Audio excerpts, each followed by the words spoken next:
माँ भैरवी, ये नाम सुनते ही जहन में क्या आता है? संहार की देवी, है ना? लेकिन क्या ये कहानी का सिर्फ एक पहलू है? क्या हो अगर उनका ये संहार असल में विनाश से कहीं ज्यादा एक गहरी शुद्धि और एक नए निर्माण की शुरुआत हो? चलिए आज इसी रहस्य से पर्दा उठाते हैं। शास्त्रों में उन्हें एक बहुत ही पावरफुल नाम दिया गया है, काल की भी काल। सोचिए इसका मतलब क्या है। वो शक्ति जिसके आगे खुद समय यानी काल और मृत्यु वो भी सिर झुका देते हैं। ये सिर्फ एक टाइटल नहीं है, ये उनकी कॉस्मिक पावर का एक स्टेटमेंट है।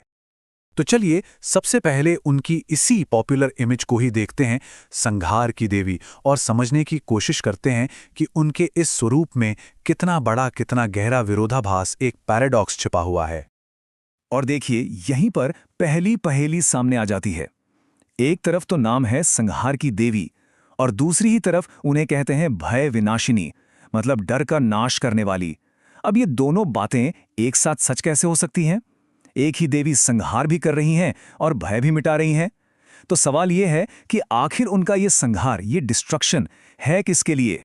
बात यहीं खत्म नहीं होती।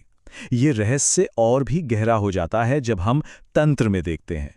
तंत्र में उनका एक और नाम है त्रैलोक्य मोहिनी, मतलब वो जो तीनों लोकों को अपने मोहपाश में बांध ले। तो अब सोचिए, एक देवी जो संहार करती है, जो डर से रक्षा करती है और जो सबको आकर्षित भी करती है, उनका स्वरूप कितना कॉम्प्लेक्स, कितना मल्टी डायमेंशनल होगा। तो अब सवाल उठता है कि उनका ये जो उग्र स्वरूप है, ये जो फियर्स फॉर्म है, उसका मतलब क्या है? असल में उनके स्वरूप के हर एक डिटेल में एक गहरा स्पिरिचुअल सिंबल छिपा है। चलिए एक एक करके इन प्रतीकों को डिकोड करते हैं। शास्त्रों में जब उनके रूप का वर्णन आता है तो वो काफी इंटेंस है। सोचिए, एक ऐसा शरीर जिससे लाल रोशनी निकल रही है, 3 आंखें, गले में खोपड़ियों की माला और हाथों में एक तलवार और एक कपाल। हाँ, पहली बार में सुनने में ये डरावना लग सकता है, लेकिन जैसा मैंने कहा, हर एक चीज का एक बहुत गहरा मतलब है। जैसे कि उनकी वो लाल आभा, वो सिर्फ एक रंग नहीं है, वो प्रतीक है उस रॉ कॉस्मिक एनर्जी का, वो प्राइमल फोर्स जिससे सब कुछ बनता भी है और सब कुछ मिटता भी है। ये जीवन की वो अनब्राइडल पावर है जो इस पूरे ब्रह्मांड को चला रही है। और वो जो गले में मुंडों की माला है, उसका क्या? वो किसी हिंसा का प्रतीक नहीं है, वो प्रतीक है अहंकार के विनाश का, हमारे ईगो के डिस्ट्रक्शन का। हर एक खोपड़ी एक खत्म हुए मैं की निशानी है, जो हमें याद दिलाती है कि हमारी असली पहचान इस शरीर से, इस मैं से कहीं ज्यादा बड़ी है। बिल्कुल वैसे ही उनके हाथ में जो तलवार है वो किसी बाहरी दुश्मन के लिए नहीं है, वो तो ज्ञान की तलवार है, जो हमारे अंदर बैठे अज्ञान, डर और स्पिरिचुअल पाथ की हर रुकावट को एक ही वार में काटकर अलग कर देती है।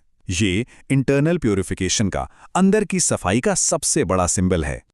और यहीं से हम मां भैरवी के स्वरूप के सबसे जरूरी पहलू पर आते हैं, और वो पहलू है ये समझना कि हर विनाश, हर डिस्ट्रक्शन नेगेटिव नहीं होता।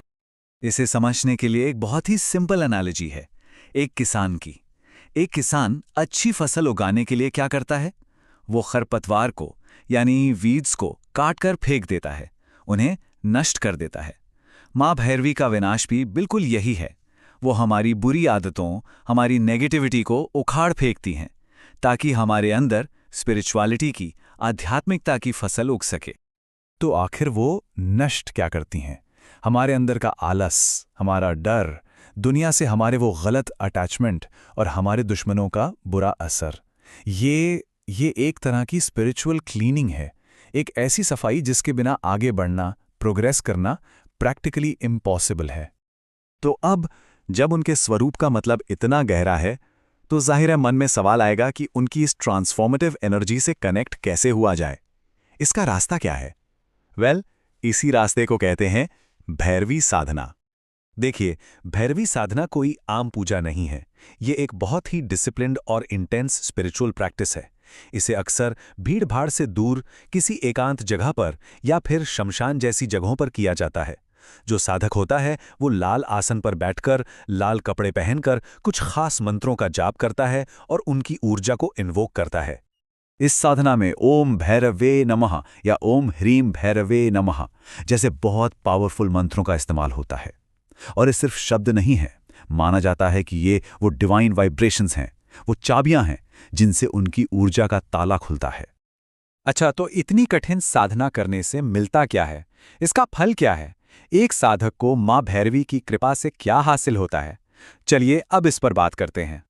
कहते हैं कि जो भी पूरी श्रद्धा और डिसिप्लिन के साथ ये साधना करता है, उसे कमाल के रिजल्ट्स मिलते हैं।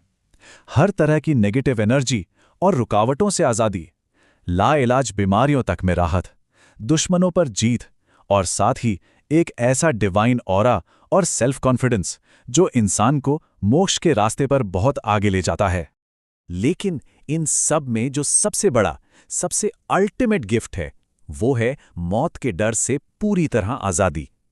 और यहीं आकर हम उनके उस नाम काल की भी काल के असली मतलब को छू पाते हैं।